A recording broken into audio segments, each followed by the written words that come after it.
Hello students, next we'll study 11th chapter, okay, accounts from incomplete records, means single entry system it is.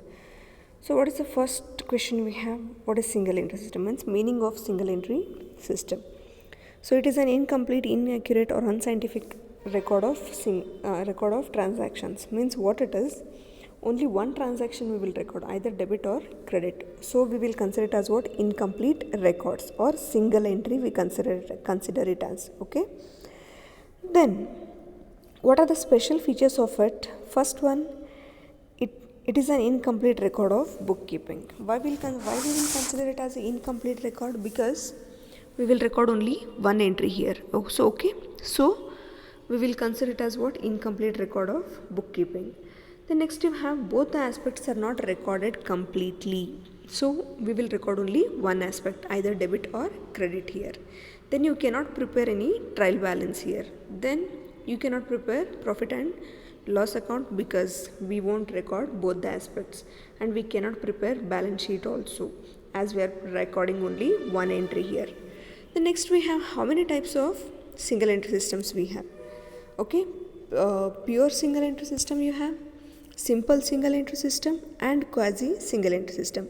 Then what is pure single entry system? So in pure single entry system we will prepare only personal accounts. Okay, means we will not prepare any nominal account or any real accounts here. We will concentrate only on personal accounts. That is pure single entry system, means we will prepare only personal accounts here.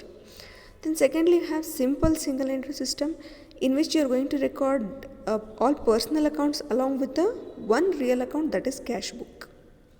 Okay, means along with all personal accounts we will prepare only one account, that is cash account.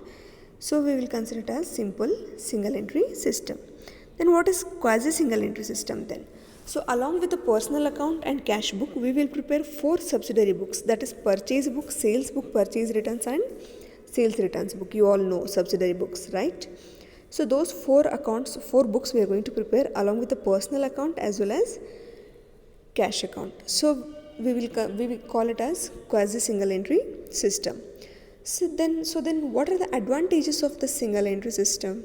It is a simple method for recording transactions. As we will record only one transaction here, it is very easy to understand and it is very easy to record, to maintain the records here.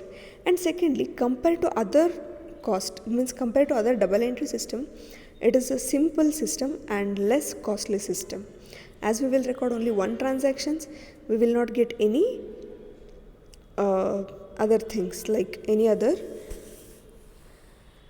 extra expenses we won't get. Okay, then next we have a limited procedure to maintain the books of accounts. If you follow double entry system, we all know, right, how we are going to prepare trading account, first journal we will record, then ledgers, then trading trial balance, then trading profit and loss account and balance sheet, right? So it will take a lengthy process, but here we will not get any lengthy process here. Okay, limited procedure we have, and less paperwork as well as less labor work we will be having. The next we have what is the difference between single entry and double entry system here.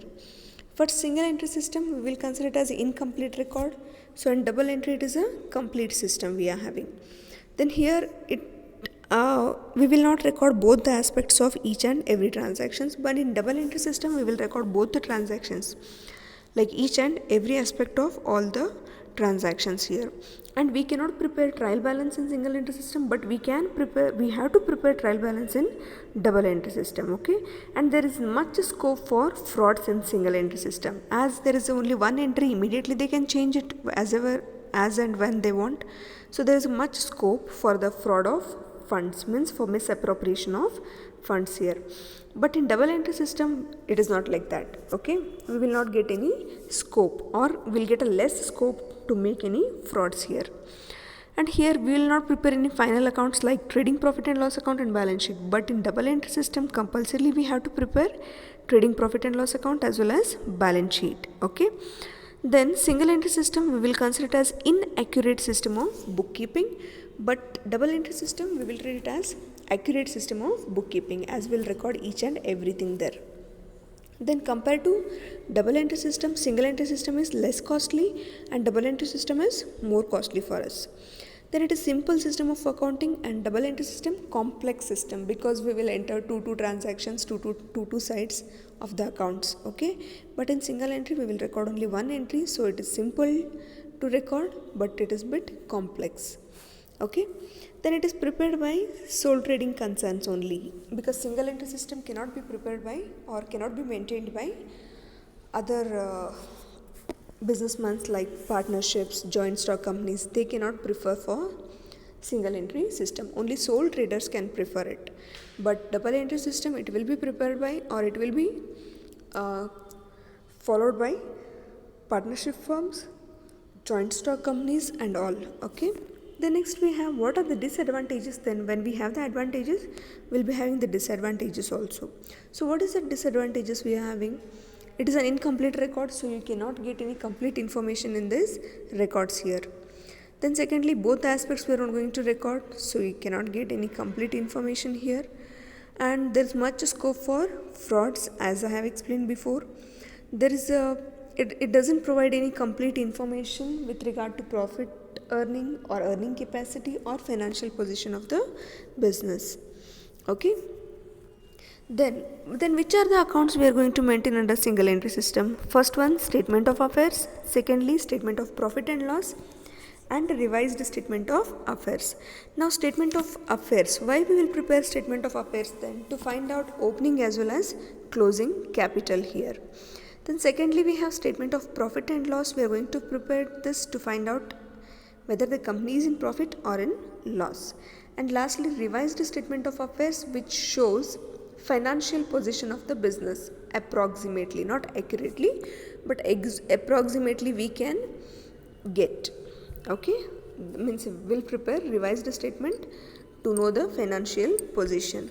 As balance sheet, how we are going to prepare to check the financial position, same here revised statement also will be prepared to find out the financial position of the business. Okay, statement of affairs will be prepared to find out opening as well as closing capital.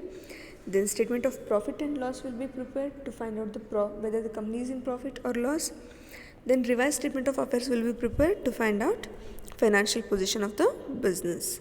Okay, then what is the difference between statement of affairs and balance sheet? As I said, it acts as a balance sheet but not exactly as the balance sheet here. Okay, now statement of affairs will be prepared under single entry system, but balance sheet will be prepared under double entry system, and it will not show correct financial position, but balance sheet will show accurate financial position of the business. These are the two differences you have, statement of affairs and balance sheet. Now next we have the format of statement of affairs. Okay, it is exactly like a balance sheet. You have liabilities and assets, opening and closing balance. Two amount columns will be having both the sides, that is opening and closing balances to record.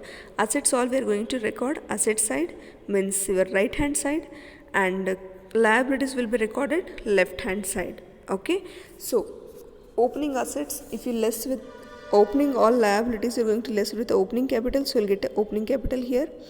Then closing liabilities will be deducted from closing assets, so you're going to get a closing capital here. Okay, then this is the format of statement of profit and loss. Okay, first we will record closing capital here. For that we are going to add drawings and you're going to less additional capital. So after deducting additional capital, what you will get the balance, we will consider it as adjusted capital here. Then less opening capital. Okay, so you'll get either gross profit or gross loss. If you get a minus balance, then it is a gross loss. If it is plus balance, then it is a gross profit. Okay, for that we are going to add all incomes and gains, and we are going to less all the expenses and losses here.